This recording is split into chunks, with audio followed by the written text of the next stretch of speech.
நாம் தியானத்துக்காக எடுத்துக்கொண்ட வேத பகுதி நீதிமொழிகள் 8ஆம் அதிகாரம் 18-19 வசனத்தை வாசிப்போம். ஐஸ்வர்யமும் கனமும் நிலையான பொருளும் நீதியும் என்னிடத்தில் உண்டு. பொன்னையும் தங்கத்தையும் பார்க்கிலும் என் பலன் நல்லது. சுத்த வெள்ளியை பார்க்கிலும் என் வருமானம் நல்லது. ஒரு நிமிஷம் கண்ணீர் மூடுவோம். நல்ல பிதாவே, நன்றியோடு ஸ்தோத்திரிக்கிறோம். உடைய வேதத்தின் மகத்துவங்களை நாங்கள் ஆழ்ந்து தியானிக்க ஆவியானவர் எங்களுக்கு உதவி செய்வாராக. ஆவியானவர் எங்களை நடத்துவாராக. எங்களுடைய சுயமான யோசனைகளும் அறிவுகளும் புத்திகளும் செயல்படாதபடிக்கு உன்னதமான தேவனுடைய நோக்கமும் விருப்பமும் நிறைவேறுவதற்கு நீங்கள் ஒப்புக் கொடுக்கிறோம். கர்த்தர் உடைய சத்தத்தை சபையிலே தொனிக்க பண்ணுவாராக.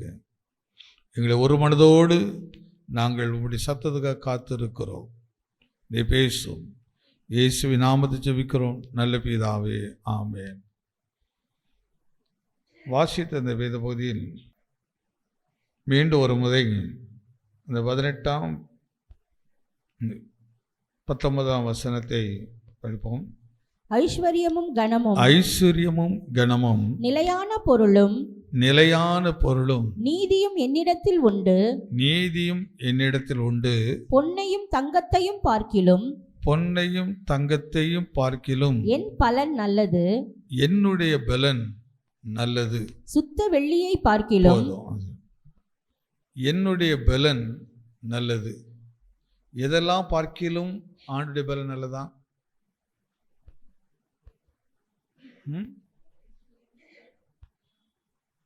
ரொம்ப தெளிவாக நமக்கு இந்த காரியங்கள் எடுத்து காட்டுறா பாருங்க. ஐஸ்வர்யமும் கனமும் நிலையான பொருளும் நீதியும் என்னிடத்தில் உண்டு. அவரிடத்துல என்ன இருக்குன்னு சொல்றாரு.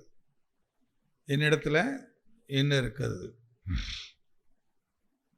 ஐஸ்வர்யம். யாருக்காவது ஐஸ்வர்யம் ஆசை இல்லையா? ஐஸ்வர்யத்தை குறித்து விருப்பம் இல்லாதவங்க யாராவது இருக்கீங்களா? ஆனால் பிரச்சனை எது ஐஸ்வர்யங்கிறதான் பிரச்சனை. அதனால தான் கீழே ஒரு ஐஸ்வர்யத்தை குறித்து பேசுகிறாரு. பொன்னையும் தங்கத்தையும் பார்க்கிலும் என் பலன் நல்லது. பலன் நல்லது. அப்போ தங்கம் நல்லதா, வெள்ளி நல்லதா, எது நல்லது? எது ரொம்ப நல்லது? ஆனால் இன்னைக்கு நம்முடைய விருப்பம் எதை நோக்கி இருக்கிறது? எதை நோக்கி நம்முடைய ஆசைகள் போயிட்டு இருக்கிறது? இது சாலமோன்கிற ஞானி எழுதுகிற ஒரு வார்த்தை. அவர் வாழ்க்கையில் அவர் நிறைய பொண்ணு வெள்ளியெல்லாம் சம்பாதிச்சார். நிறைய காரியங்களை சம்பாதிச்சு சேர்த்து வைத்தார். அவருடைய ஐஸ்வர்யம் பெரிய அளவில் இருந்துச்சு. ஆனால் கடைசியாக விளங்கிட்ட காரியம் கர்த்தரின் ஆசீர்வாதம் தான் ஐஸ்வர்யம். அந்த ஐஸ்வர்யம் தான் நல்லது என்று கண்டுபிடித்தார். அந்த ஐஸ்வர்யம் எது என்று சொல்கிறார்? தேவனுடைய பலன் அப்படிங்கிறார். தேவனுடைய பலன். கர்த்தர் நமக்கு அனுதினமும் பலன் கொடுக்கிற தேவன். இந்த பலத்தை குறித்துங்கிறது பெரிய வெயிட்டை தூக்குற அந்த பலன் நினைச்சிடாதீங்க. அந்த பலன் நினைச்சிடாதீங்க. அல்லது ஒரு 10 பேர் அடிக்கிற சத்துவம் தான் பெரிய பலன் நினைக்கிறாங்க. தேவ வசனத்தின்படி நம்மை நடக்க வைக்கிறது பாருங்க. இந்த பலத்தை நீங்கள் சரீரத்தில் பார்க்க முடியாது. எதில் பார்க்கணும்? உள்ளான மனுஷில் பார்க்குற பலன், உள்ளான மனுஷனுக்குள்ள இருக்கிற தைரியம், உள்ளான மனுஷனுக்குள்ள இருக்கிற மகிழ்ச்சி, அந்த ஐஸ்வர்யம் தான் ஒரு பெரிய பலன். அதை தான் ஐஸ்வர்யம் என்று சொல்லுகிறார். ஐஸ்வர்யம் என்று சொல்கிறார். இந்த உலகத்தை ஜெயிக்கிறது ஒரு பெரிய ஐஸ்வர்யம். இந்த உலகத்தை ஜெயிக்கிறது ஐஸ்வர்யம். நிறைய பேருக்கு இது ஒரு பெரிய கேள்வி வருது. உலகத்தை ஜெயிக்கணும் உலகத்தை ஜெயிக்கணுங்கிறாங்களே. இந்த உலகம் எனக்கு தானே ஆண்டவர் கொடுத்தாரு, இந்த உலகத்தை எனக்கு தானே கர்த்தர் ஏற்படுத்தினாரு. அப்படின்னா இது எனக்கு தானே, நான் எதுவுமே இல்லைன்னே சொல்லலை. இந்த உலகம் யாருக்குரியதான்? என்ன பேசுங்க. இந்த உலகம் யாருக்குரியது?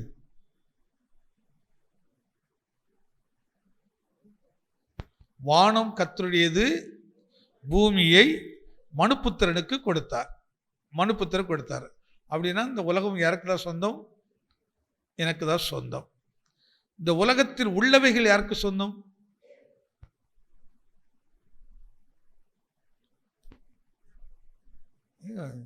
வீடே உங்களுக்கு சொந்தம். வீட்டில் இருக்கிறதுல யாருக்கு தான் சொந்தம்? நமக்கு தானே சொந்தம். இந்த வீட்டுக்குள்ளே இருக்கிற எல்லா பொருளும் நமக்கு தான் சொந்தம். சரி, இந்த வீட்டுக்கு இந்த உலகத்துக்குள்ளே என்ன தான் இருக்குது? இப்படி கொஞ்சம் கவனித்து பார்த்தா தான் நம்ம நிறைய விஷயங்கள் விளங்க முடியும். அதனால் மொட்டை எடுத்துட்டா அந்த வசனம் ஒன்று இப்படி சொல்லுது, உடனே அந்த வசனப்படி நான் எல்லாத்தையும் எனக்கு தானே, எல்லாத்தையும் நான் அனுபவிக்க முடியும் அப்படிங்கிற ஒரு எண்ணம் எல்லாம் வரும். ஆண்டவர் எல்லாத்தையும் கொடுத்துட்டார், எல்லாவற்றையும் கொடுத்துட்டார். ஆனால் ஏதேன் தோட்டத்தில் கர்த்தர் ஒன்றுக்கு கொடுக்கவே இல்லை, ஒரே ஒரு விஷயத்தை கொடுக்கல. நன்மை தீமை அறிகிற அந்த மரத்தின் கனியை புசிக்கிறதற்கு மனுஷனுக்கு தேவன் அந்த அதிகாரத்தை கொடுக்கல. அதை நீ புசிக்கும் நாளில், அதனால ஒரு அழகாக பழமொழி, அறிவு பெருத்தவன், கொஞ்சம் அறிவு வந்துட்டுனா அதுக்கு பிறகு 2 நோய் வரும் மனுஷனுக்கு. ஒன்று, அவன் மனசில் சந்தோஷமே இருக்காது, சரீரத்தில் வேதனை உண்டாகும். இந்த 2ம் அவனுக்கு உண்டாகிட்டு இருக்கிறோம். ஏன்னா எனக்கு அது தெரியும், இது தெரியும், எது தெரியும். ஆனால் எதுவுமே தெரியாமல் இருக்கிறவன் மகிழ்ச்சியாக இருப்பான், சந்தோஷமாக இருப்பான். ஒரு குழந்தைய கவனித்து பார்த்துட்டிங்கன்னா அது நாளை தெரிஞ்சுக்கு என்னைக்கா கவலைப்படுதா? ஒரு கவலைப்படுறதே இல்லை. என்னத்தை உடுக்குன்னு கவலைப்படுதா? பண்டிகை வருது கவலைப்படுதா? எதை குறித்து கவலைப்படுறதில்லை. ஏன்? அதனால தான் சொன்னார், இந்த சிறு பிள்ளை போல் ஒருவன் மாறாவிட்டால் தேவனுடைய ராஜ்யத்துக்குள் பிரவேசிக்க முடியாது. ஏன் சிறு பிள்ளை? அதுக்குள்ள என்ன கிடையாது? கவலை இல்லை. அப்போ இந்த தேசத்தில் கவலையும் வருத்தத்தையும் சுமக்கிறவர்கள் யாருங்க? அது தேவ ஆசீர்வாதமா? இந்த இடத்துல இருக்கிற அத்தனை பேருக்கு ஒரு செகண்ட் நம்ம ஆராய்ந்து பார்ப்போம். நான் அந்த இடத்துல ஒரு கவலை இல்லாமல் வந்திருக்கிறேன், நான் மகிழ்ச்சியாக இருக்கிறேன்னு எத்தனை பேர் சொல்ல முடியும்? ஏசரை சொல்கிறவங்கள நான் மட்டும் என்ன வீட்டையே சொல்லிட்டாரு, உங்களுக்கு கவலை இருக்கா?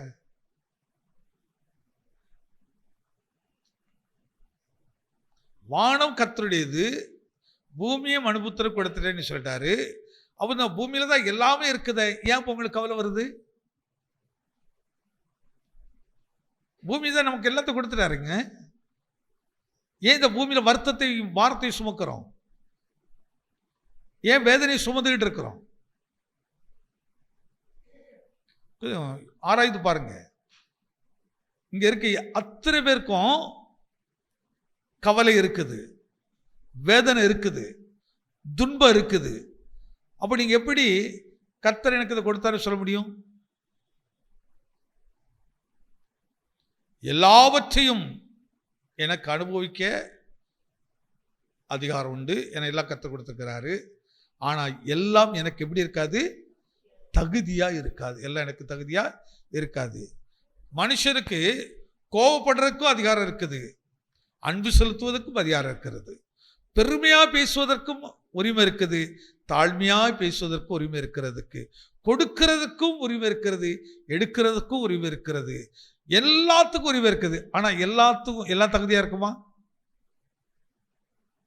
எல்லாம் தேவனுடைய ஐஸ்வர்யமா? இந்த வார்த்தை சொல்ற பாருங்க, ஐஸ்வர்யமும் கனமும் நிலையான பொருளும் நீதியும் என்னிடத்தில் உண்டு. சொல்ல என்னிடத்தில் இருக்குது. ஐஸ்வர்யம் யார் இடத்துல இருக்குது? பேச மாட்டேங்கிறீங்க. கேள்வியாக கேட்குறேன்னு நினைக்கிறீங்களா? கொஞ்சம் கேள்வி கேளுங்க. உங்களுக்குள்ளே கேள்வி கேளுங்க. உங்களுக்குள்ள கேள்வி கேட்கலன்னா தெளிவு வராது. பக்கத்தில் கேள்வி கேளுங்க, தெளிவு வராது. மற்றதுக்கெல்லாம் கேள்வி கேட்போம், ஆனால் வசனத்தை வைத்து கேள்வி கேட்க மாட்டோம். வசனத்தை வைத்து நாம் ஆராய்ச்சி பண்ணி பார்க்க மாட்டோம். என்னைக்காவது தப்பாலாம் எடுத்துடாங்க, கணவர் மனைவி 2 பேரில் வசனத்தை வைத்து என்னைக்காவது பேசியிருக்கீங்களா? அப்படி பேசுறவங்க மட்டும் கொஞ்சம் ஆமேன்னு கை எடுத்துக்காரு. வசனத்தை வைத்து 2 பேர் தான், 3 பேர் 4 பேர் என்ன நினைச்சு தூக்குறீங்கன்னா தப்பா பாஸ்டர் எடுத்து நினைக்கிறீங்களா? கணவன் மனைவியும் கணவனும் மனைவி நின்று இன்னைக்கு வசனம் இப்படி கேட்டோம், அல்லது இந்த வசனம் காலில் படித்தோமே, இது என்ன இப்படி சொல்லுத, இதை குறித்து நீங்கள் என்ன நினைக்கிறீங்க? ஸ்திரீ புருஷனை கேட்கணும். அந்த புருஷன் அந்த மனைவிக்கு என்ன செய்யணும்? சொல்லிக் கொடுக்கணும். அப்படி சொல்லிக் கொடுக்கலாம் நீ புருஷனாக இருக்க முடியாது, நீ குடும்ப தலைவனா இருக்க முடியாது. புருஷனானவர்கள், அதனால தான் புருஷர்கள் ரொம்ப நிறைய பைபிள் படிக்கணும், நிறைய கேட்கணும். உங்கள் மனைவி உங்களுக்கு என்ன டவுட் கேட்டாலும் அதை என்ன செய்யணும்? சொல்லிக் கொடுக்கணும். நீங்கள் சொல்லிக் கொடுக்குற இடத்துக்கு வரணும். ஸோ சாதாரண ஒரு விஷயம் இல்லை. அப்போ ஐஸ்வர்யம் என்ன, கனம்னா என்ன, நிலையானதுன்னா என்ன? இயேசுதான் நிலையானவர். எது மேன்மை? இயேசுதான் மேன்மை. எது கனம்? இயேசுதான் கனம். அப்படி ஆனால் இந்த உலகத்தில் நீங்க காண்கிறது எதுவுமே நிலையானது கிடையாது. நிலையானது இல்லாததுக்காக தான் மனுஷனுடைய விருப்பமும் ஆசைகளும் வாஞ்சைகளும் அதிகமாக தூண்டப்படுகிறது. ஏன் தூண்டப்படுகிறது என்றால், இந்த உலகத்தில் 2 விதமான வல்லமைகள் அதிகமாக செயல்படுகிறது. ஒன்று, ஒருவனும் கெட்டு போகக்கூடாது என்று தேவன் தம்முடைய இரக்கத்தின் ஐஸ்வர்யத்தை, அவர் தயவின் ஐஸ்வர்யத்தை நம்மேல இரக்கமாக அளவில்லாமல் கொடுத்து கொண்டே இருக்கிறார்.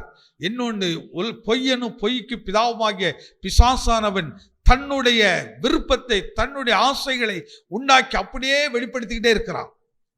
மனிதருக்கு பார்க்கும்போது எது மேல பெரிய ஆசை உண்டாகிறது என்று சொன்னால், ஆனால்தான் கண்களில் பார்க்கிறது, கண்களில் பார்க்கிறது இச்சை, ஆசைகள். ஆனால் தேவ சத்தம் அப்படி இல்லை. ஆனால் சொல்லுவார், பேசுவார், மகனே, இந்த உலகத்தையும் உலகத்தில் உள்ள எது மேலே நீ நினைச்சியாத, ரொம்ப ஆசைகளை வைக்காதப்பா, அது மேலே பெரிய விருப்பத்தில் வைக்காத. நான் உனக்கு ஐஸ்வர்யமாக இருக்கிறேன், நான் உனக்கு மேன்மையாக இருக்கிறேன், நான் உனக்கு கனமாக இருக்கிறேன், நானே உனக்கு சொந்தமாக இருக்கிறேன். ஐஸ்வர்யமாக மலிந்து விட்டாலும், என்ன ஆகாதவன் தள்ளிவிட்டாலும், ஆனால் யாரு போதும்? கொஞ்சம் தள்ளிவிட்டு பாருங்களேன். இயேசு போதுன்னு சொல்கிறோமா? என்ன சொல்லுவோம்? ஐஸ்வர்யத்தை கொஞ்சம் பிடிங்கி பாருங்களேன். ஐஸ்வர்யம் போதுமா, இயேசு போதுமான்னு சொல்லுவோம். சொல்ல பாருங்க. அப்போ பாடல் நல்லா இருக்குது, ஆனால் வாழ்க்கை நல்லா இல்லை. பாடும்போது ரொம்ப அருமையாக இருக்குது, ஆனால் ஜீவி எப்படி இல்லை? நல்லாவே இல்லை. அது சரியாக இருக்குமா? கண்டுக்கு பாருங்க. ஐஸ்வர்யம் நிலையானது அல்ல, ஆனால் கர்த்தரிடத்தில் இருக்க ஐஸ்வர்யம் நிலையானது. அதனால தான் கர்த்தரின் ஆசீர்வாதமே ஐஸ்வர்யத்தை தரும். ஏன் நம்ம இயேசுவை அதிகமாக தேடணும்? ஏன் இந்த குறிப்பாக இந்த சிலுவை பாடு மரணங்களை தியானிக்கிற இந்த நாட்களில் அதிகமாக இயேசுவை குறித்தே நம்ம தியானிக்கணும். இயேசு இந்த பூமியில் செய்த ஒரு பெரிய காரணம் என்ன, என்ன எனக்காக செய்திருக்கிறார். இன்னைக்கு நம்ம நிறைய நேரங்களில் பழைய ஏற்பாட்டு பரிசுத்தவான்கள் இருக்க விரும்புகிறே தவிர புதிய ஏற்பாட்டு பரிசுத்தவான்கள் இருக்க விரும்புறதில்லை. பழைய ஏற்பாட்டு பரிசுத்தவான்கள் அவர்கள் மெட்டீரியல் அதிகமாக விரும்பினார்கள், அது மேலே ஆசைகள் வைத்தார்கள். வேத சொல்வார்கள், ஆபிரகாமின் ஆசீர்வாதத்தை இந்த பூமி தாங்கக்கூடாதபடி இருந்தது. இந்த பூமியே தாங்கதான், அவ்வளோ பெரிய ஆசீர்வாதம் அவருக்கு இருந்ததாம், அவ்வளோ பெரிய செல்வம். இப்போ நம்ம எப்படி ஆண்டு கேட்குறோம், ஆண்டவரே இந்த ஆபிரகாமை போல என்னை நீர் இணை செய்யும், ஆசீர்வதியும். ஆனால் புதிய ஏற்பாட்டு பரிசுத்தவான்களில் யாராவது இப்படி ஒரு வார்த்தை சொல்லி ஜெபித்தது இங்கே பார்த்துருக்கீங்களா? அதனால தான் நிறைய பேருக்கு புதிய ஏற்பாட்டு காலத்தில் புதிய ஏற்பாட்டு உபதேசம் பிடிக்காது, புதிய ஏற்பாட்டு சத்தியம் பிடிக்காது. புதிய ஏற்பாட்டுடைய காரியங்களுக்கு காலத்தின் எண்டில் இருக்கிறோம். இயேசு வருகை எதிர்நோக்கி இருக்கிறோம். ஆனால் இயேசுவின் வருகை எதிர்த்து நோக்கி இருக்கிறவர்களுக்கு இயேசுவின் வழி பிடிக்கல, இயேசு காட்டுற பாதை பிடிக்கல. இயேசு சொன்னார், நானே வழியும் நானே சத்தியமும் நானே ஜீவன். நான் தான் சத்தியம். அவள் சத்தியம்னா இன்னொன்று தேட வேண்டிய அவசியம் இல்லை. வழி நீ இன்னொரு இடத்த வழி தேட வேண்டியதில்லை, நான் தான் வழி. ஜீவன் இன்னொரு இடத்த நான் தான் ஜீவன். அப்போ எனக்குள்ளதான் எல்லா ஐஸ்வர்யமும் இருக்கிறது, எனக்குள்ளதான் எல்லா ஐஸ்வர்யம் இருக்கிறது, எனக்குள்ளதான் எல்லா கனமும் இருக்கிறது, எனக்குள்ளதான் எல்லா மேன்மையும் இருக்கிறது. அதனால தான் என்னை கண்டவன் அப்படின்னு சொல்றாரு. இயேசு ஒருத்த கண்டுட்டானா பிதாவுக்குள்ள இருக்கிறாரு. பிதாவை கண்டவன் பரலோகத்துக்கு போறதுக்குள்ள எந்த தடையே இல்லை பாருங்க. ஆனால் இன்னைக்கு நாம் எழுத்தின்படி தான் என்ன செய்யறோம்னா, புதிய ஏற்பாட்டு சபைன்னு சொல்லுவோம், ஆனால் புதிய ஏற்பாட்டுடைய ஜீவியம் இருக்காது, புதிய ஏற்பாட்டுடைய வழிநடத்தல் அங்கே இருக்காது, புதிய ஏற்பாட்டுடைய டெடிகேஷன் அங்கே இருக்காது. புதிய ஏற்பாட்டு போல அர்ப்பணிப்பு, தியாகம். இந்த சிலுவை கொஞ்சம் கவனித்து பாருங்கள். இயேசு தன்னை சிலுவைக்கு ஒப்பு கொடுக்கிறார். எதுக்காக ஒப்பு கொடுக்கிறார்? என்னை ஜீவபலியா, ஒரு கம்பெனியில் பட பார்த்தீங்களா, என்னை ஜீவபலியா ஒப்புவித்தேன் ஏற்றுக்கொள்ளும். ஆனால் பாடும்போது ரொம்ப நல்லா இருக்கும். அன்றைக்கு ஒரு டிவியில் இந்த பாட்டு ஒருத்தவங்க ஒரு அம்மா பாடிச்சு, ஒரு பொண்ணு பாடிச்சது, அப்படியே பாடுது, என்னை ஜீவ அப்படிங்க கையாட்டுது காலாட்டுது, அப்படியே முகத்தில் பல விதமான சாயல் அப்படியே காட்டுது, உதடு நிறைய லிப்டி. ஆனால் பாட்டு பாடுறது எப்படி? என்னை ஜீவபலியா போடுது. இப்போ பார்க்குறவங்களுக்கு பாட்டை கேட்பாங்களா? ஒரு செகண்ட் யோசித்து பாருங்க. இந்த பாட்டை கேட்குறீங்க, என்னை ஜீவபலி எதுக்கு ஒப்பு கொடுக்க சொல்றீங்க? இந்த உலகத்துக்கு என்ன ஒப்பு கொடுங்கிற மாதிரிலாம் இருக்குது. இப்போ யோசித்து பாருங்க, பாட்டில் என்ன இருக்குது? என்னை ஜீவபலியா ஒப்பு கொடுத்தேன். எதுக்கு ஒப்பு கொடுத்தீங்க? இதெல்லாம் கொஞ்சம் நீங்க ஆழ்ந்து கவனிச்சு பார்த்தீங்கன்னா எவ்வளவு பெரிய மோசமான ஒரு பிரிச்சுவல்ல நம்ம சிக்கியிருக்கோம் அப்படின்ட்டு. நம்ம நினைக்க நாடு பொல்லாத கையில் மாட்டிருக்கிறது, சபையனி பிசாசு கையில் மாட்டிக்கிட்டது. பாட்டு நல்லா தான் இருக்குது, ஆனால் ஜீவியம் சரியில்லை. வசனம் நல்லா தான் இருக்குது, ஆனால் ஜீவியம் என்ன சரியில்லை. பாட்டு எப்படி இருக்கு? நீங்க கேட்பீங்களா பார்ப்பீங்களா? மனசாட்சியோடு சொல்லுங்க.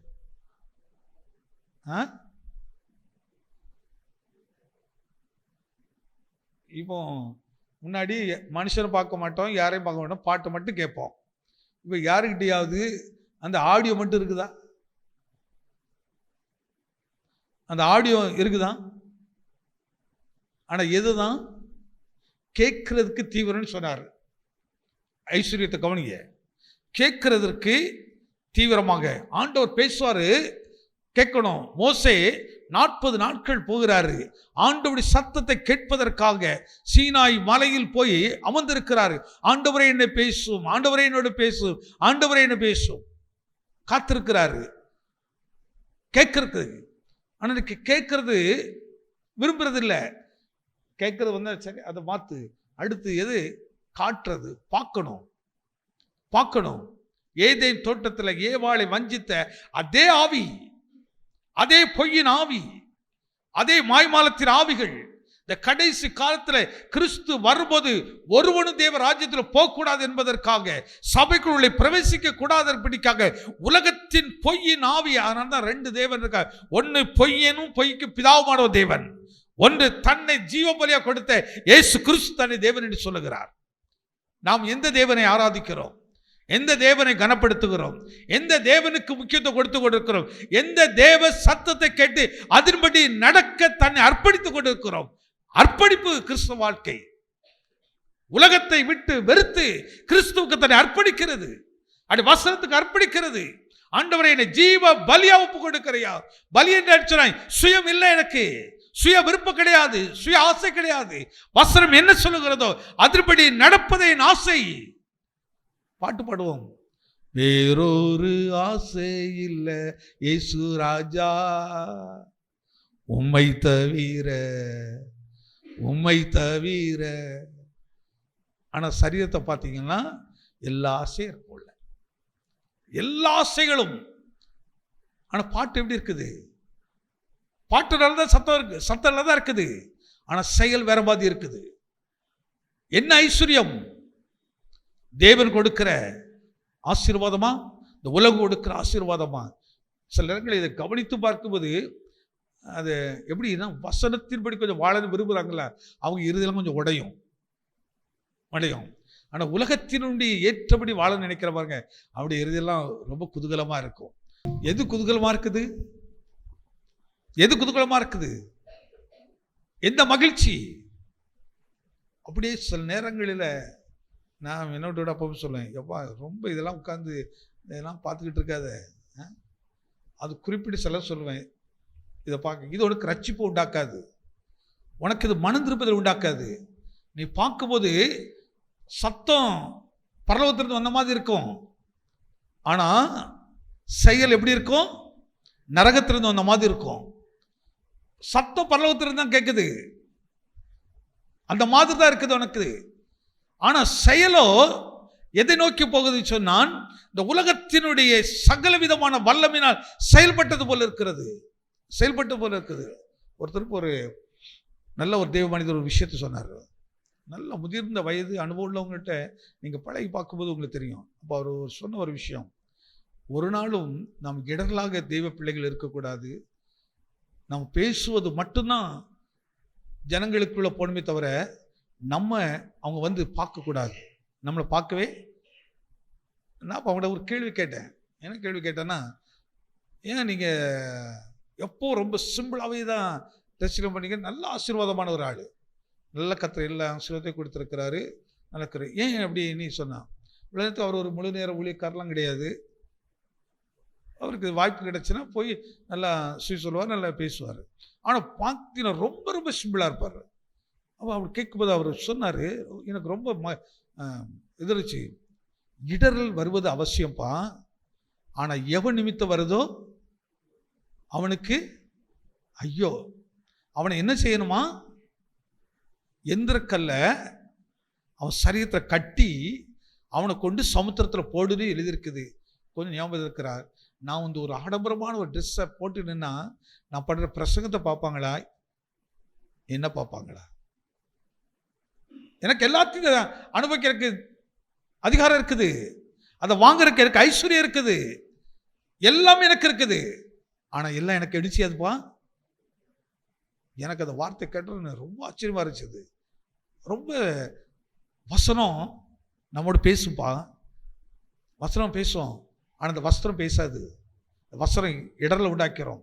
அதனால் அப்போ சம்பவத்தை சொல்லிட்டு சொன்னார், அந்த நாளில் நான் ஒரு பிரதிஷ்டை பண்ணினேன், ஆண்டவரே என் வாழ்நாளில் ஒரு நாளும் இனி நான் எந்த இடத்துல போய் ஆலயத்தில் நின்னாலும் நான் என்ன சொல்கிறேன், ஆடம்பரமான வஸ்திரத்துக்கு இடம் கொடுப்பதில்லை. நான் யாருக்கும் இடரலாக இருக்க விரும்பலை. நான் இடரலாக இருக்கக்கூடாது. நான் யாராக இருக்கக்கூடாது?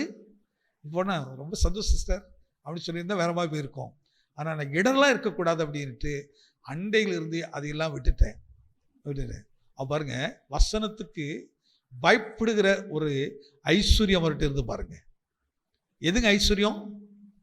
மற்றவர்களுக்கு இடரல் இல்லாமல் வாழுகிற வாழ்க்கை ஒரு பெரிய ஐஸ்வர்யம். மற்றவர்களுக்கு இடரலை உண்டாக்குறது அது சாபத்தின் ஐஸ்வர்யம். இன்னைக்கு இதை பிரசவம் பண்ண எத்தனை பேருக்கு அது பிடிக்கும்? இதை பிடிக்கும்னு சொல்ல மாட்டோம், ஒரு ஆமீன் சொல்லுங்க. கேட்கல எனக்கு, இல்லை எனக்கு பிடிக்கலன்னு சொல்லுங்க, ஒரு ஆமீன் சொல்லுங்க. இங்கெல்லாம் ஓப்பன் தான், உங்க மனதில் இருக்கிறத சொல்லலாம். இந்த அடிப்படையில் தான் நாம் என்ன செய்யக்கூடாதுன்னு நினைக்கிறோம். சில கேள்வி கேட்பாங்க, ஏன் வானம் கர்த்தரை பூமியை மனுஷன் தான் கொடுத்துட்டாரு, அப்போ மனுஷன் தான் எப்படினாலும் எல்லாம் நம்ம அனுபவிக்கிறதுக்கு தானே. இந்த வார்த்தை சொல்லும்போது கரெக்டாக தானே இருக்குது, சரிதானே இருக்குது? இல்லை, அதோடைய கிரியை என்ன செய்யுது, அதனால் பலன் என்ன, என்னுடைய பேச்சும் என் செயலும் என்ன பலனை கொடுக்குது, அங்கதானே கவனத்தை நம்ம செலுத்தணும், அதை தானே கவனித்து பார்க்க வேண்டும். ஆனால் தான் பவுல் இப்படி எழுதுறாரு, எல்லாவற்றையும் அனுபவிக்க எனக்கு என்ன உண்டு? உரிமை இருக்குது, அதிகாரம் இருக்குது, தகுதியும் இருக்குது. எனக்கு நான் யார்கிட்ட வைக்கல, எல்லாம் இருக்கேன்ட்ட, ஆனால் எல்லாம் எனக்கு தகுதியா இராது. அது பழைய ஏற்பாடுல எனக்கு தகுதி இருந்துச்சு, ஆனால் புதிய ஏற்பாடு வரும்போது எனக்கு தகுதி கிடையாது. இப்போ எனக்கு தகுதி எது? தகுதி கிறிஸ்து தான் எனக்கு தகுதி. கிறிஸ்துவின் திட்டம் செய்வதா எனக்கு தகுதி, கிறிஸ்து விரும்புகிறதை செய்வதா எனக்கு தகுதி. ஒன்று எப்படி நம்ம எடுத்து காட்டோம் பாருங்க. இயேசு கிறிஸ்துவோட வஸ்திரம் கூட எப்படி இருந்தது பாருங்க. எவ்வளவு எல்லாரும் விரும்பி எடுத்தாங்க, விரும்பி எடுத்தாங்க. அது வஸ்திரத்து மேல சீட்டெல்லாம் போட்டாங்க. அப்படின்னா அவள் அழகுள்ள வஸ்திரமா? இஸ்ரேல் போறாங்க, இஸ்ரேலில் இருந்து தண்ணியை பாட்டில் பிடிச்சு கொண்டு வராங்க. எதுக்காக பிடிச்சிட்டு வராங்க? இங்கே தண்ணி கிடைக்கல நீயா? அல்ல அவ்வளோ ருசியா? அங்கேருந்து கல்லுகளை எடுத்து கூட வைக்கிறோம், சில செடிகளை கொண்டு எடுத்து வைக்கிறோம். அப்போ அதுக்கு நிகராக வேற ஒன்றும் இல்லைன்னியா? யோசிச்சு பாருங்க. இயேசு அங்கே போனதினால் அதை நம்ம நினைவுகூர்ந்து செய்கிறான், அவர் அடையாளமாக நினைக்கிறோம். ஆனால் அதில் என்ன மேன்மை இருக்குதா? அதில் ஒரு மேன்மை கிடையாது. மேன்மை இல்லாததுக்கு நாம் மேன்மையாக நினைக்கிறோம், அவ்வளோதான். காரணம் என்ன? நம்முடைய உள்ளான மனுஷனில் என்ன கிறிஸ்து வாழலை, கிறிஸ்து இன்னும் உருவாக்கப்படலை. இன்னும் உலகத்தை உருவாகிட்டே இருக்குது, உலகமும் உலகத்தினுடைய இச்சைகளும் தான் உருவாகிட்டே இருக்க தவிர கிறிஸ்துவும் கிறிஸ்துவனுடைய சிந்தை நமக்குள்ள உருவாகலை. அதான் அதனுடைய காரியம். அதனால இந்த ஐஸ்வர்யத்தை பெருசா நினைக்கிறோம். இயேசுக்குள் தான் ஐஸ்வர்யம், இயேசுக்குள் தான் மேன்மை. யாராவது ஒருத்தர் நானும் ரொம்ப எதிர்பார்த்துட்டு இருக்கிறேன், ரொம்ப சாட்சியம், நான் எந்த சாட்சியமும் இன்ட்ரெஸ்டாக கேட்கறதுலாம் கிடையாது. ஒரே ஒரு சாட்சியம் ரொம்ப இன்ட்ரெஸ்டாக கேட்பேன். கர்த்தருடைய வசனம் என் வாழ்க்கையை மாற்றிருக்குது அப்படின்னு யாராவது சொன்னாங்கன்னா அது மகிழ்ச்சி. எத்தனை நம்புறீங்க? கரங்களை தட்டி. ஐயா, நேற்று வரை இப்படி இருந்தேன், நேற்று வரை என் ஜீவி எப்படி இருந்துச்சு, ஆனால் கர்த்தர் என்னோடு பேசினார். இந்த வசனம் என்னோடு பேசினது, இந்த வசனத்தை நான் மனதை வைத்து தியானித்தேன். தியானிக்க இந்த சுவாபம் என்னை விட்டு மாறிவிட்டது. எதை நம்புறவங்க? இந்த சுவாபம் என்னை விட்டு மாறிச்சதுயா. எப்படி எனக்குள்ள வந்துருச்சுது? நான் நல்லதை வளர்ந்தேன், நல்லதை உருவாக்கப்பட்டேன், நல்லா ஜீவித்தேன். எப்படியோ எனக்குள்ள இந்த சுவாபம் வந்துச்சுது. ஆனால் வசனம் என்னை இன்னைக்கு விடுதலையாக்கி இருக்கிறது.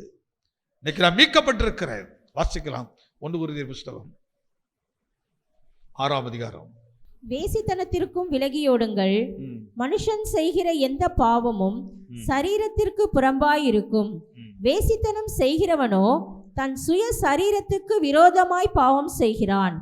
உங்கள் சரீரமானது நீங்கள் தேவனாலே பெற்றும், இந்த சரீரமானது நீங்க தேவனாலே பெற்றும் உங்களில் தங்கியும் இருக்கிற, உங்களுக்குள்ளே தங்கியும் இருக்கிற பரிசுத்த ஆவியினுடைய ஆலயமாய் இருக்கிறது என்றும்.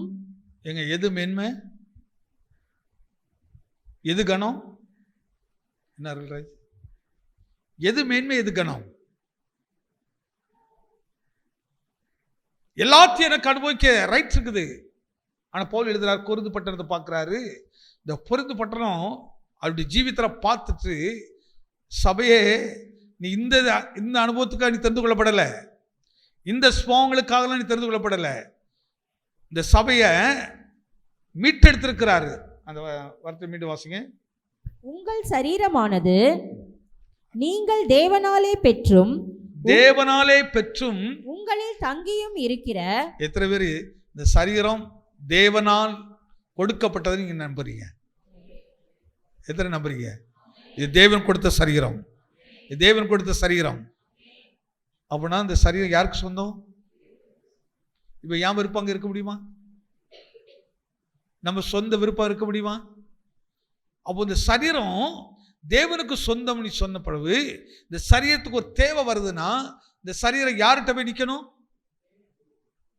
இந்த சரீரத்தை வாங்கினவர் அவர் தான் இதுக்கு அதிகாரம். விலக்கிரயமா வாங்கியிருக்கிறார், விலக்கிரயமா வாங்கியிருக்கிறது சரீரத்தை. தன்னுடைய சிலுவையில தன் ரத்தத்தை சிந்தி ஜீவனை கொடுத்து நம்மை மீட்டெடுத்திருக்கிறார். ஆனால் தான் இந்த சரீரத்துக்குள்ள புகை விட்டு தண்ணி ஊற்றி இப்படிலாம் வளர்க்கக்கூடாது. சில நல்ல புகை அடிப்பாங்க பாருங்க, சில நல்ல பாட்டில உடைச்சி ஊற்றுவாங்க உள்ள. சேலமா? இந்த சரீரம் யாருக்கு சொந்தம்? ஐயா, இது ஐஸ்வர்யத்தினால் சம்பாதிக்கப்பட்டது. ஜீவனுக்கு ஈடான எந்த ஐஸ்வர்யமா இருக்கு? ஒருத்தர் நம்ம மருத்துவமனைக்கு போறோம், உடம்பு சரியில்லை, உடனே டாக்டர் போய் என்ன சொல்லுவோம்? எவ்வளவு வேணாலும் கொடுக்கிறேன், எப்படியாவது உயிரை காப்பாற்றுங்க. இந்த உயிரை என்ன செய்யுங்க? காப்பாற்றுங்க. இந்த உயிரை நீங்க காப்பாற்றணும். எதுக்கு அவ்வளவு பணத்தை செலவு பண்றோம்? அப்ப ஐஸ்வர்யத்தை பார்க்கல எது பெருசு? எது பெருசுங்க? ஐஸ்வர்யத்தை பார்த்து எது? அப்ப இந்த ஜீவனை குறித்து, இந்த ஜீவன் கர்த்தருடையது என்பதும் இந்த சரீரம் கர்த்தருடையது என்பதையும் விளங்கி இருக்கிறவர்களுக்கு பணம் பெருசா இருக்காது. ஆனால் இந்த ஜீவனை அற்பமா நினைக்கிறவர்களுக்கு பணம் பெருசா இருக்கும், பொண்ணு பெருசா இருக்கும், பொருள் பெருசாக இருக்கும். ஜீவனை பார்க்கிலும் மேலானது ஒண்ணு இல்லைங்க. இந்த ஜீவன் கிறிஸ்து கொடுத்தது எனக்கு. அப்ப நம்ம இந்த ஜீவனை பாதுகாக்கணுமா பாதுகாக்க வேண்டாமா? இந்த ஜீவனை எவ்வளவு இந்த சிலுவை தியானம் 40 நாட்கள் அதிகமாக நம்ம ஆவிக்குரிய காரியங்களை தியானிக்கணும் பாருங்க. இரவும் பகலும் ஒவ்வொரு ஆராதனைகளும் ஒவ்வொரு விதத்தில் ஆவியை நம்மளோட பேசும்போது அதற்கு அப்படியே கீழ்ப்படிது பாருங்க. இந்த உலகம் கொடுக்காத பெரிய சமாதானம், மகிழ்ச்சி இதுக்குள்ள இருக்கும். அவ்வளவு நிறைவு அதுக்குள்ள இருக்கும், அவ்வளவு மேன்மை இருக்குங்க. மனுஷனால் இது கூடாதது, தேவனால் மட்டும்தாங்க இது கூடும். தேவனை மட்டும். உங்க பிள்ளைகளுக்காக நீங்க எத்தனை பேர் இந்த வாரத்தோடு பிள்ளைகளுடைய ஜீவனை குறித்து நீங்க கவலைப்படுறீங்க? நீங்க பிள்ளைகளுக்கு சொத்து சுகம்லாம் சேர்த்து வைக்கலாம், அதுதான் ஒரு பிரயோஜனம் இல்லை. உங்க பிள்ளையுடைய ஜீவனை குறித்து இன்னைக்கு பார்த்துருக்கிறீங்க, அவன் ஆத்மா குறித்து இன்னைக்கு பார்க்குறீங்க, அதோடைய ரட்சிப்புக்காக இன்னைக்கு கவலைப்பட்டிருக்கீங்க. சிறு வயதில் பிள்ளைக்கு முன்னாடி ஒரு நாள் ஒரு தம்பி ஒரு விஷயம் சொன்னார். நாங்கள் ஜெபம் பண்ண ஆரம்பித்தோடனே எங்கள் அம்மா கண்ணீர் விடுவாங்க, கண்ணீர் விட்டு ஜெபம் பண்ணுவாங்க. அப்படின்னா எதுக்கு அப்படின்னு கேட்டால் அவன் சொல்லுங்க, எங்களுக்காக எங்கள் அம்மா கண்ணீர் விட்டு, ஆண்டவரே என் பிள்ளைகள் வளர வளர அது சரீரத்துக்குள்ள உலகம் வளர்ந்துடக்கூடாது, அதுக்குள்ள கிறிஸ்து பூரணப்படணும், கிறிஸ்து பூரணப்படும், என் பிள்ளைகள் இந்த உலகத்தை வெறுக்கிற பிள்ளைகளாக இருக்கணும், அதிலே வளரணையா அப்படின்ட்டு கண்ணீர் விடுவாங்க. அந்த கண்ணீர் ஜெபம் இன்னைக்கு எங்களை இந்த அளவுக்கு உயர்த்தி கொண்டு வதற்காக ஒரு விஷயத்த சொன்னான். பசங்க எனக்கு வயது இப்போது 32 வயது. இந்த 32 வயதுல ஒரு சின்ன தவறு கூட மனதில் கூட நினைக்காதபடிக்கு கர்த்தர் என்னை உருவாக்கினார். எவ்வளவு பெரிய சாட்சி பாருங்க.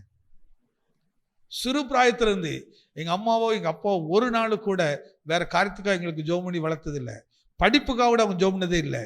ஆனா நாங்கள் ஃபர்ஸ்ட்ல வந்திருக்கிறோம், எல்லாத்திலும் ஃபர்ஸ்ட். இன்னைக்கு வாழ்க்கையில முதல் இடத்துல நாங்கள் இருக்கிறோம். அதனால தான் சொல்றோம், முதலாவது அப்படி ராஜ்யத்தையும் எத்தனை உங்க பிள்ளைகள் அதிலேயே வளர்க்குறீங்க. இன்னைக்கு அவன் சொல்லுபவர் சொன்னான், இன்னைக்கு கிட்டத்தட்ட என்கிட்ட 1000 பேர் வேலை செய்கிறாங்க. இன்னைக்கு 1000 பேருக்கு நான் எஜமானா இருக்கிறேன்.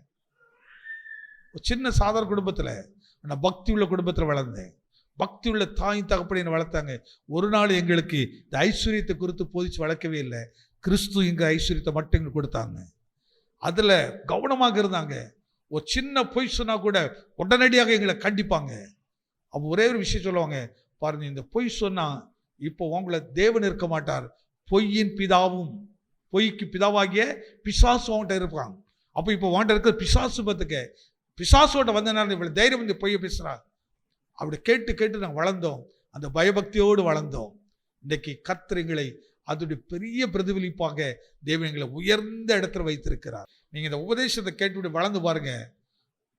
கர்த்தருடைய வருகை தாமதிக்குமானால் நீங்கள் வந்து கிறிஸ்து குறித்து பேசுவீங்க, கிறிஸ்து குறித்து பேசுவீங்க. ஆகாது என்று எங்களை சொன்னார்கள், புரோஜனமற்றவன் என்று சொன்னார்கள். ஆனால் வசனம் எங்களை புரோஜனமாக மாற்றிவிட்டது, வசனம் எங்களை மேன்மை உள்ளதை மாற்றிவிட்டது. எப்போ தெரியுமா? நீ சாதாரண ஒரு மனிதனாக இருக்கிறது இல்லை, உன்னை பரிசுத்தத்தில் உன்னை குறித்து சாட்சி, உண்மையில் உன்னை குறித்த சாட்சிகள், கீழ்ப்படிதல் உன்னை குறித்த சாட்சிகள். இந்த சாட்சிகள் உன்னை எங்கே கொண்டு வச்சிருக்கோமா? உயர்ந்த இடத்துல கொண்டு வச்சிருக்கோம். ஒரு காலங்கள் வர்றோம், நீ ஏதாவது ஒரு துறையில் உயர்ந்து இருப்பாய், உனக்கு அநேகருக்கு நீ ஆகாரம் கொடுக்கிறவனாக இருப்பாய். யோசேப்பு உண்மை உள்ளவனாக இருந்தபடியினால் தேவன் யோசேப்பை பாருங்கள் எப்படி கொண்டு வைக்கலையா? இந்த உலகம் நெருக்கிச்சது, உலகம் குற்றப்படுத்திச்சது. ஆனாலும் வசனம் அவனை விட்டு விலகல, சத்தியம் அவனை விட்டு விலகல, கிறிஸ்து அவனை விட்டு விலகல. கிறிஸ்துக்காக வாழ்ந்தார். பிரச்சனை பார்த்து பிரச்சனை கேட்ட பார்த்து பேசலவர், சூழ்நிலை பார்த்து சூழ்நிலை கேட்டு பேசல, வசனப்படியே பேசினார், வசனப்படியே நடந்தார். ஏன்னா அவர் பார்த்த காட்சிகள் அப்படி, கர்த்தர் காட்டினது அப்படி. அதை தான் உங்களுக்கு காட்டுறோம். நீங்கள் இப்படி நடந்து பாருங்கள், இப்படி செய்து பாருங்கள். ஒரு நாள் வரும், இப்போ நான் யாரையோ கொடுத்து சாட்சி கொடுக்குறேன், உங்களை குறித்து அநேகர் சாட்சி கொடுப்பார்கள். ஆமே. உங்களை பார்க்கிறவர்கள் இன்னைக்கு என்னென்ன நிலைமையெல்லாம் அப்படி பார்த்துக்கிட்டே இருக்கிறாங்க பாருங்க. இன்னைக்கு பார்த்தேன் சாலமூர்த்த, எப்போ அவன் சேட்டக்காரன் அப்படின்னு எத்தனையோ சொல்கிறோம். அவன் டீச்சர்ஸ் எல்லாம் அவனை குறித்து என்ன சொல்லுங்க. ஆனால் அதே டீச்சர்ஸ் ஒரு நாளில் எப்படி பேசணும்? என்ன ஜெக்சனு? அதுக்கு தான் சபை, அதுக்கு தான் ஊழியங்கள். அந்த ஸ்தானத்தில் உங்களை கொண்டு வருவதற்கு தான். இந்த உலகம் ஆகாது என்று தள்ளுறவங்களை, தள்ளுகிறவங்களை கர்த்தர் தலைக்கு மூளைக்கல்லாக உயர்த்துவார். இதாங்க மனுஷனால் கூடாது, தேவனால் கூடும். தேவ ஐஸ்வர்யம் இதை செய்யும். உலக ஐஸ்வர்யம் இதை செய்யாது. உலகத்தின் ஐஸ்வர்யோட பாவத்தை செய்ய வைக்கும். உலகத்தின் ஐஸ்வர்யோட அக்கிரமத்தை செய்ய வைக்கும். உலகத்தின் ஐஸ்வர்யம் மற்றவர்களுக்கு வெறுப்பை சம்பாதிக்கும். ஆனா தேவ ஆசீர்வாதமோ, தேவ ஐஸ்வர்யமோ உன்னை உயர்ந்த இடத்துக்கு கொண்டு வரும். ஆமே. எப்படி கொண்டு போகுதுன்னா, தேவ ஐஸ்வர்யம் உனக்குள்ள சாந்தத்தையும் அமைதலையும் நிதானத்தை கொடுக்கும். வேதம் எப்படி சொல்றது? தன்னை தாழ்த்துகிறவன் எவனும், இதான் வழி. அதான் ஈஸ்வரன் நானே வழியும் நானே சத்தியம் அப்படிங்கிறாரு. இந்த வழியில உன்னை நடத்துறாரு. ஏன் உன்னை தாழ்மையா இருக்குன்னு சொல்றோம்? ஏன் விட்டுக்கொடு சொல்றோம்? ஏன் பொறுமையா இருக்கு சொல்லுகிறோம்? உன்னை உயர்ந்த இடத்துல பார்க்கணும். ஆமே. போதகரான் எங்களுக்கு அவ்வளவு சந்தோஷமா இருக்குமானால் உங்கள் பெற்றவர்களுக்கு இவ்வளவு மகிழ்ச்சியை கொடுக்குமார்கள். உங்கள் உடன்பிறந்தவர்களுக்கு இவ்வளவு மகிழ்ச்சியை கொடுக்கும்.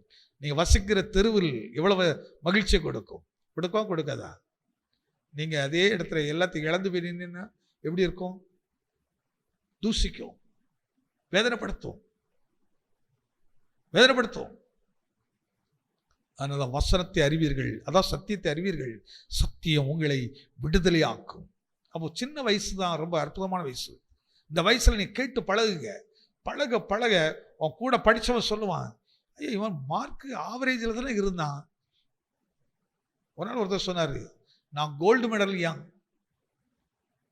நான் ஸ்கூல்லையும் ஃபஸ்ட்டு தான், காலேஜ்லையும் ஃபஸ்ட்டு தான், ஆனால் இன்னைக்கு நான் வேலைக்காரனாக இருக்கிறேன்.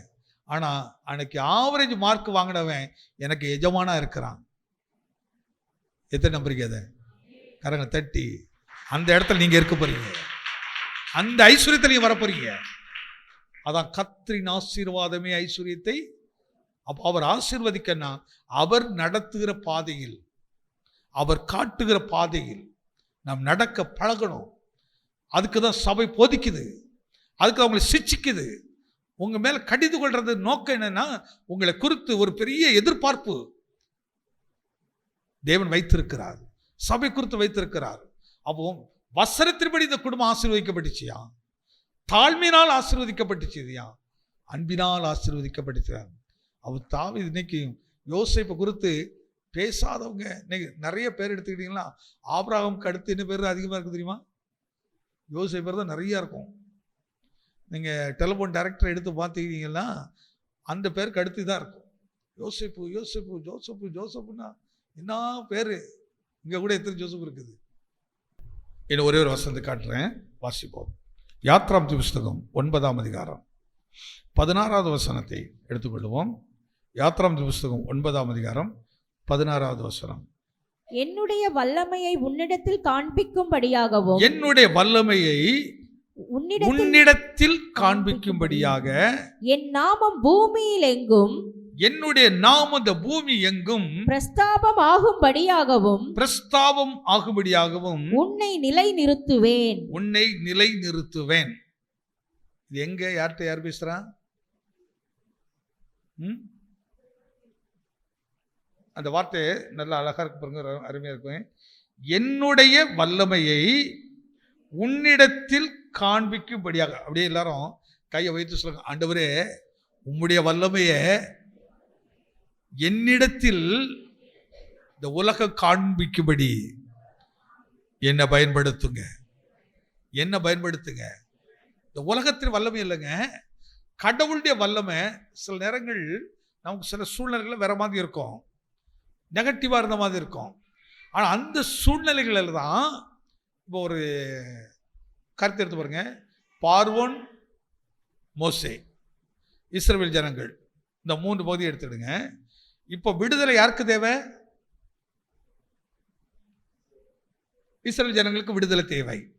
ஆனால் இப்போ இந்த இஸ்ரவேல் ஜனங்களை வெளியே கொண்டு வரணும்னா என்ன தேவைப்படுது? ஒரு வல்லமை அல்லது ஒரு அதிகாரம் உள்ள செயல் தேவைப்படுது, ஒரு அதிகாரம் தேவைப்படுது. அதுக்கு இப்போ தேவன் பயன்படுத்துறது மோசே என்கிற ஒரு மனுஷனை எடுக்கிறாரு. இப்போ மோசே ஒரு பெரிய வல்லவனோ யாரும் கிடையாது, ஜனங்கள் அவ்வளவு பேரையும் மீட்டெடுக்கத்தக்க வல்லமை கிடையாது.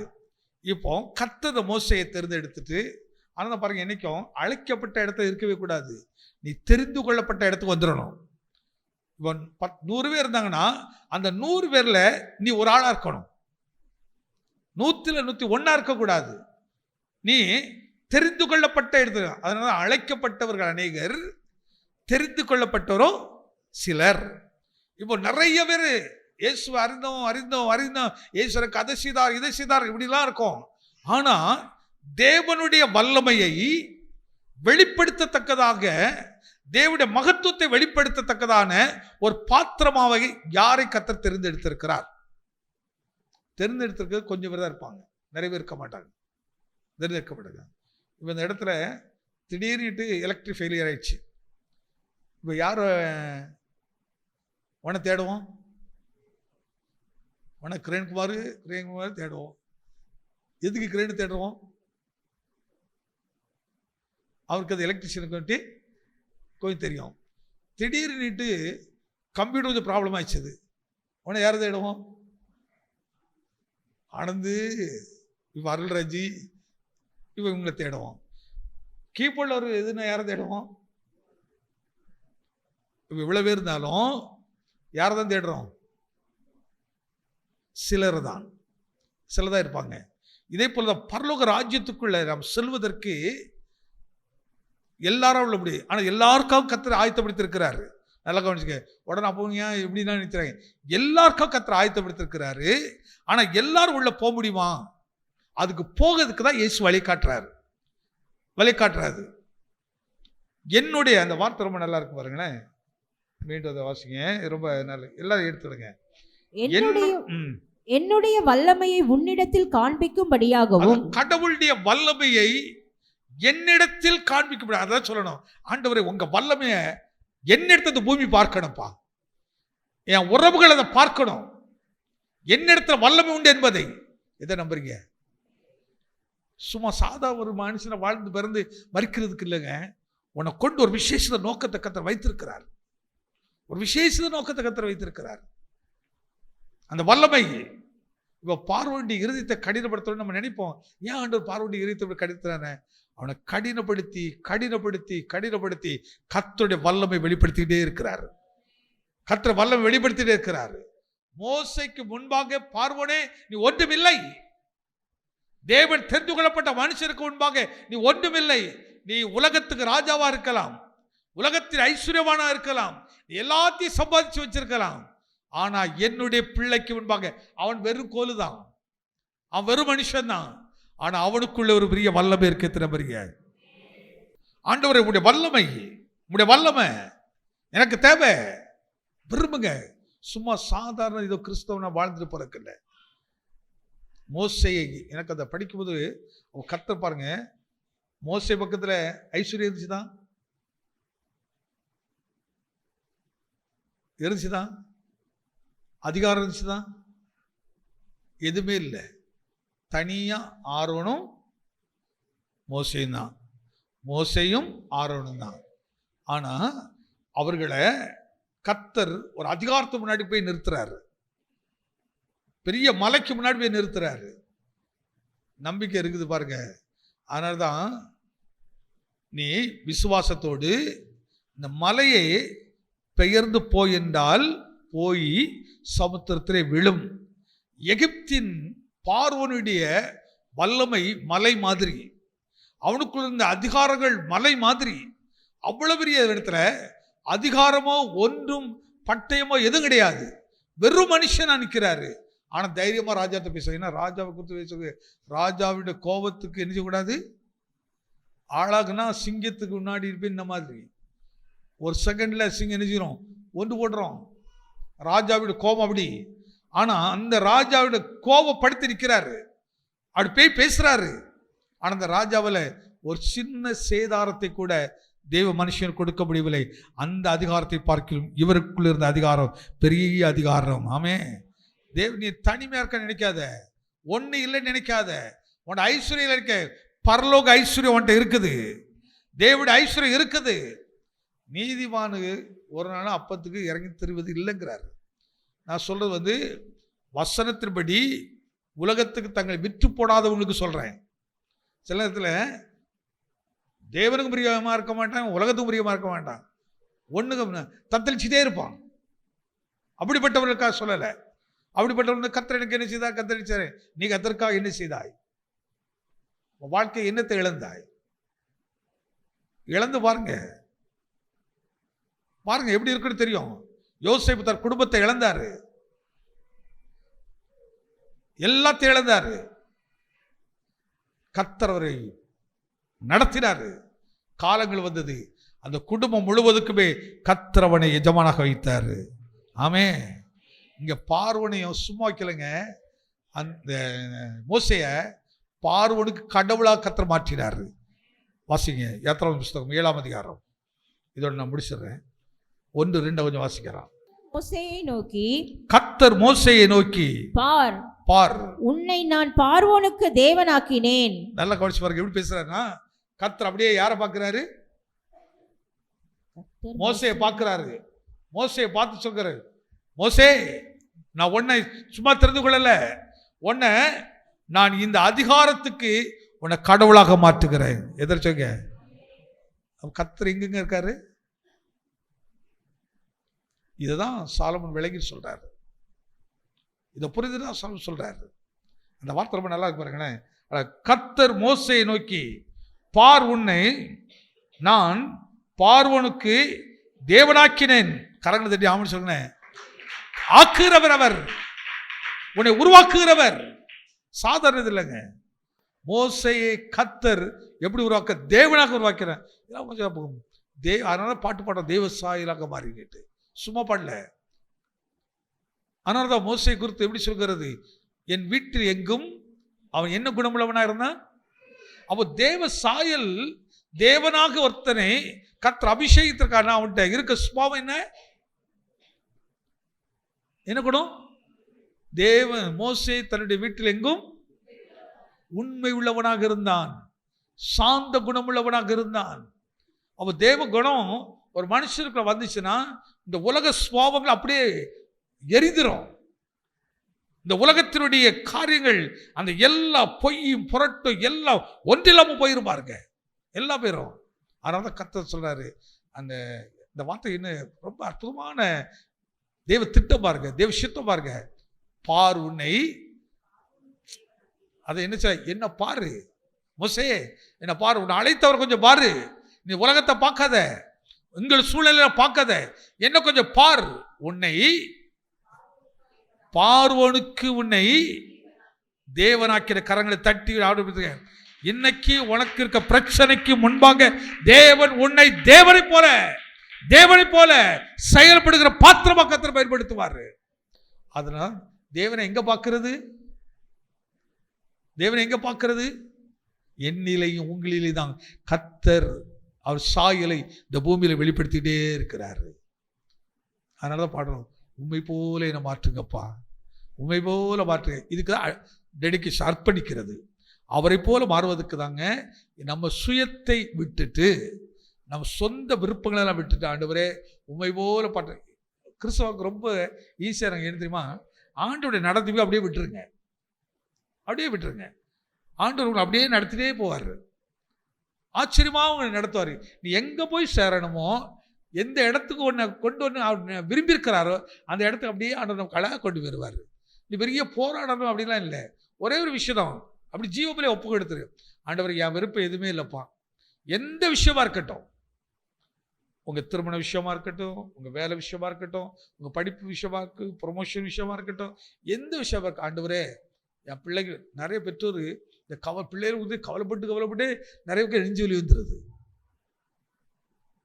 நிறைய பேருக்கு ஹார்ட் அட்டாக்ல வர்றது காரணம் என்ன, இதை நினைக்கிறதே கவலைப்படுறது. அது இல்லையே, இது இல்லையே. நீங்களா, அது உங்க பிள்ளையா, அது நம்ம பிள்ளையா?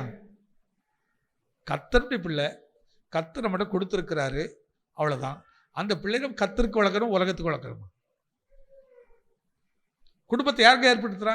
கர்த்தர் ஏற்படுத்துறா. மனுஷன் தனிமையாக இருப்பது நல்லதில்லை, ஏற்ற துணை ஏற்படுத்துறாரு. அப்போ கர்த்தருக்கு தானே அந்த குடும்பம் சொந்தம். இந்த பிள்ளைகள் கர்த்தர். இன்னைக்கு கிறிஸ்தவ இதெல்லாம் மறந்துட்டு பாருங்க. நான் பிள்ளைகளை என்ன நினைக்கணும்? கர்த்தருக்கு சொந்தம் நினைக்கிறது. அவரு சொல்லி அது கர்த்தருக்கு சொந்தமாக இருந்தால் உனக்கு பிரயோஜனமாக இருக்கும். அது கர்த்தருக்கு பிரயோஜனம் இல்லைன்னா உனக்கும் பிரயோஜனமாக இருக்காது. காலங்கள் வரும், நீ கண்ணீர் விடுவாய். எனக்கு ஒரு அருமையான ஒரு ஃபேமிலி தெரியும். அந்த வீட்டில் குழந்தைலன்னு ரொம்ப இது பண்ணி கடைசியில் அவர் இன்னொரு மேரேஜை பண்ணி ஒரு குழந்தைலாம் பெற்றார். கடைசியில் ஒரு 50 வயசு 55 வயசு அவருக்கு இருக்கும்போது இந்த பிள்ளை வளர்ந்து வந்துச்சு. வளர்ந்து வந்ததிலிருந்து அந்த பெற்றோர் கண்ணீர் வடித்தது. நாங்கள் எதுக்கு தான் இந்த பிள்ளையை பெற்றோமோ என்று அந்த ஏக்கத்திலேயே கொஞ்ச நாள் அவர் மண்டிப்பட்டார், மறைச்சு போயிட்டார் கவலையில். ஆனால் தான் எதுக்கும் கவலைப்படாதீங்க, எதை குறித்து நீங்கள் ரொம்ப யோசித்துக்கலாம் இருக்காதீங்க. அப்படி ஆண்டு வழியில் ஒப்பு கொடுத்துருங்க. அவர் உங்களை எந்த பாதையில் நடத்துகிற அப்படியே போயிட்டே இருங்க. கவலைப்படாமல் போங்க. நீங்களும் வியாதி இல்லாமல் இருப்பீங்க, மகிழ்ச்சியாக இருப்பீங்க. அல்லைன்னா நீங்கள் சம்பாதிக்கலாம் கொண்டு எங்கே தான் செலவு பண்ணி ஆகணும். ஒரு நாள் டாக்டர்கிட்ட ஹாஸ்பிட்டலுக்கு உட்காந்தா நம்ம ஒரு வருஷம் சம்பாதி போயிடுது. போதா போகலையா? அதனால தான் அழகாக இயேசு ஒரு ஓமை சொன்னார். ஒரு பெரும்பாடுள்ள ஸ்திரீ இருந்தாள். அவள் தன் ஆஸ்தியை எல்லாவற்றையும் விற்று வைத்தியர் எடுத்து செலவு பண்ணான். இன்னைக்கு நம்ம நிறைய ஆஸ்பத்திரி பெருசு கட்டி வச்சு நமக்காக தான் காத்துட்டு இருக்கிறாங்க. நீ எதெல்லாம் விற்று கொண்டு வரணும்னுட்டு. ஆமாவா இல்லையா? யோசிச்சு பாருங்க. ஒரு தலைவலினே போறீங்க அல்லது ஒரு ஜோரணி போன உடனே நீங்கள் அந்த டெஸ்ட் எடுங்க, இந்த டெஸ்ட் எடுங்க, இந்த டெஸ்ட் எடுங்க. ஒவ்வொன்றுக்கு ரேட் எவ்வளோ இருக்கும்? நம்ம ஒரு மாதம் சம்பளத்தை அப்படியே கொடுக்க வேண்டியிருக்குது. நம்ம விருத்தி அடைய முடியுமா? ஐஸ்வர்யம் எப்படி உண்டாக்குன்னு சொல்கிறாரு. ஆனால் அந்த ஐஸ்வர்யத்தை நம்பிக்கை வைக்காதீங்க. கோடீஸ்வரர் விடலாம் வியாதினால் ஒன்றும் இல்லாமலும் போயிருக்கிறாங்க, ஒன்றாம் போயிருக்கிறாங்க. ஆண்டவரே இவெல்லாம் விலைக்கு காத்துறலும் என்னை யாராக மாற்றி அழகாக மோசையை எடுத்து காட்டுற மோசைக்கு அவர் பிளஸ்ஸியை கொடுக்குறாரு பாருங்க. மோசையே நீ ரொம்ப வனாந்திரத்தை கஷ்டப்பட்டாப்பா, நீ எனக்காக கஷ்டப்பட்டு இருக்கிறா. இப்போ உன் ஸ்தானம் எங்கே தெரியுமா? பார்வனுக்கு நீ யாரு? கொஞ்சம் சொல்லுங்களேன். கொஞ்சம் பக்கத்தில் பிடிச்சி நீங்கள் பார்வனுக்கு யாரா போறீங்க? கையப்படி சொல்லுங்களேன். பார்வனுக்கு உங்களை தேவன மாதிரி ஆசை இல்லையா? ஆமே ஆமே. இந்த உலகத்துக்கு கர்த்தர் நம்ம கடவுள் மாதிரி வச்சிருக்காருங்க. அழிந்து போற ஆத்துமாக்களை, கெட்டு போற ஆத்துமாக்களை மீட்டெடுக்கிற ராஜாதி ராஜாவாகிய தேவனுடைய திட்டத்தையும் சித்தத்தையும் செய்யும்படி கர்த்தர் நம்மை அதுக்கடி தெரிந்தெடுத்திருக்கிறார். அதுக்கு தான் நம்ம தலையை உயர்த்துறாரு. ஆமே, நம்ம தலையை அதுக்கு உயர்த்துறாரு. நீங்க உடனே அதிகாரம்னு எல்லாத்தையும் இப்படி ஜெயிலில் போடுற வேலை அப்படின்னு நினைச்சிடாதீங்க. ஜெயிலில் கிடக்கிறவனை மீட்டெடுக்கிற வேலை, விடுதலையாக்குற வேலை, அதுக்கு உன்னை கடவுள் மாதிரி கர்த்தர் வைத்திருக்கிறாருங்க. மனுஷனால் கூடாதது தேவனால் கூடும். தேவனால் கூடாது ஒன்றுமே இல்லை.